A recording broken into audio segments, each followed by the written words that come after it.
అరటిపండు న్యూస్ కి స్వాగతం. ఈరోజు ముఖ్యాంశాలు. ముంతాజ్ కి షాజహాన్ ఒక తాజ్ మహల్ కట్టించినట్లు జగన్ రెడ్డి తన భారతికి ఒక జగన్ మహల్ కట్టించారు. జగన్మోహన్ రెడ్డి మొత్తం రాష్ట్రం అంతా బోట్లు వేస్తాడు. ఆయన పేదడంట. ఏం పేదోడన్నా? టిప్పు సుల్తాన్ కూడా పనికిరాడేమో నా ఇల్లు ముందర ప్యాలెస్ అది. ఆ జగన్ మహల్ యొక్క వివరాలన్నీ బయటకు తీస్తామంటున్నారు జన సైనికులు. అన్ని బయట తీయాలన్నా, అన్ని ఎంక్వైరీలు ఇవ్వాలి. జగన్మోహన్ రెడ్డి అండ్ కో ఖచ్చితంగా సిబిఐ సిఐడి ఎంక్వైరీలు ఏమేమి ఎంక్వైరీలు ఉన్నాయో అన్ని ఎంక్వైరీలు వేసి ఖచ్చితంగా ఉన్నాయి బంగ్లాలు భవనాలు ఏమేమి ఉన్నాయో దాచిపెట్టినాడు అన్ని కూడా పట్టుకొచ్చి ప్రజల ముందు 11 సీట్లు వచ్చిన వాళ్ళకి ప్రతిపక్ష హోదా ఇవ్వకూడదని ఎక్కడైనా రాజ్యాంగంలో రాసుందా అని అడుగుతున్న జగన్మోహన్ రెడ్డి. ప్రతిపక్ష హోదాకి 10% సీట్లు ఉండాలని ఎక్కడా లేదని, విపక్షంలో ఎక్కువ సీట్లు ఉన్న వారికి ప్రతిపక్ష హోదా అని జగన్ అంటున్నారు. 23 మందిలో ఒక 5 ఎమ్మెల్యేని లాగేస్తే నీకు ప్రతిపక్ష హోదా కూడా ఉండదు చంద్రబాబు నాయుడు అని జగన్మోహన్ రెడ్డి అసెంబ్లీలో అన్నాడు కదా అని అంటున్న తెలుగు తమ్ముళ్ళు. 23 మంది శాసనసభ్యులు ఉన్న అదే చంద్రబాబు నాయుడు గారి ప్రతిపక్ష హోదా స్టేటస్ కూడా వచ్చి ఉండేది కాదు, అలా ఉండేవాడు అక్కడ కాదు. అవునయ్యా, నీకు తెలియకపోతే తెలుసుకో వాస్తవాలు. నేను కనుక డోర్ తెరిస్తే నోట్లో నుంచి మాట చెప్పడం లేదు, ఎంతమంది టచ్లో ఉండాలని చెప్పి రిజైన్ చేసి వైసీపీ నుండి బయటకు వచ్చేసానంటున్నా. నేను ఏ పార్టీ మనిషిని కాదు, ఏ పార్టీ సపోర్టర్ని కాదు. రాజకీయాలకి స్వస్తి, గుడ్ బై. నువ్వు ఎన్ని డ్రామాలు చేసినా ఎవడు నమ్మడు అని అంటున్న జన సైనికులు. ఆంధ్ర ప్రజలకి మంచి చేసినందుకే మేము ఓడిపోయాము అని అంటున్న జగన్. ఒకవైపున వైఎస్ఆర్ కాంగ్రెస్ పార్టీ ప్రజల్లో వ్యతిరేకత వల్ల ఓడిపోలేదు, ప్రజలకు మంచి చేసి ప్రజలకు మంచి చేసి వైఎస్ఆర్ కాంగ్రెస్ పార్టీ ఓడిపోయింది.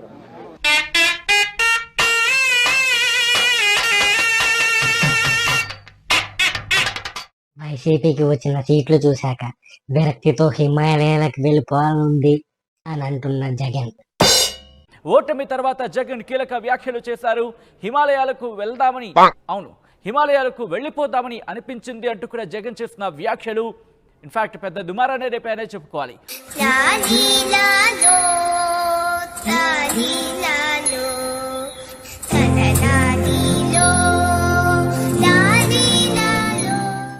ఏపీ ముఖ్యమంత్రి చంద్రబాబు నాయుడు గారు స్వయంగా తనే వెళ్ళి ప్రజలకి పెన్షన్ ఇచ్చి చరిత్ర సృష్టించారు.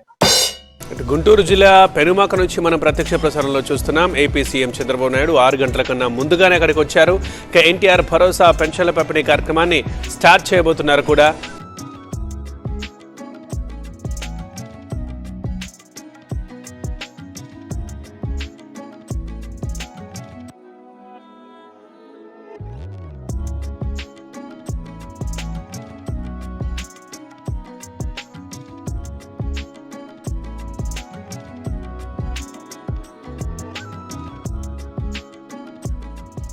పవన్ కళ్యాణ్ గారు చెప్పినట్లే చంద్రశేఖర్ రెడ్డి క్రిమినల్ రాజ్యాన్ని కూల్చేస్తున్నారు.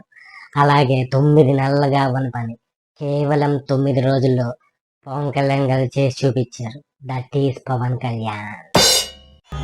నువ్వు మా ఆడపడుచులు కొట్టించావు చంద్రశేఖర్ రెడ్డి. నువ్వు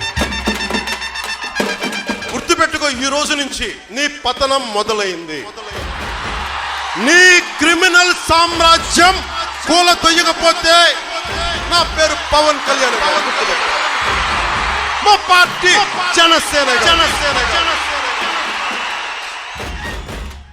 కాకినాడలో ఉద్రిక్తత నెలకొంది. కాకినాడ సిటీ మాజీ ఎమ్మెల్యే ద్వారంపూడి చంద్రశేఖర్ రెడ్డి అనుమతి లేకుండా G+1 భవనంపై మరో అంతస్తు నిర్మాణం చేపట్టారు.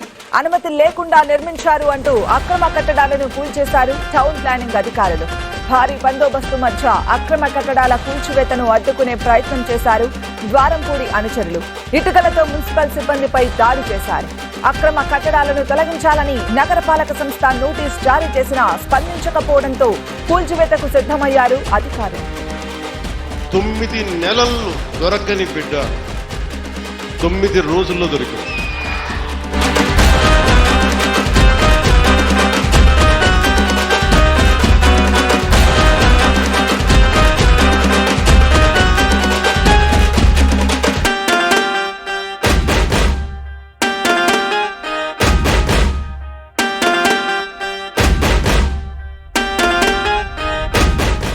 ఈ వార్తలు ఇంతటితో సమాప్తం.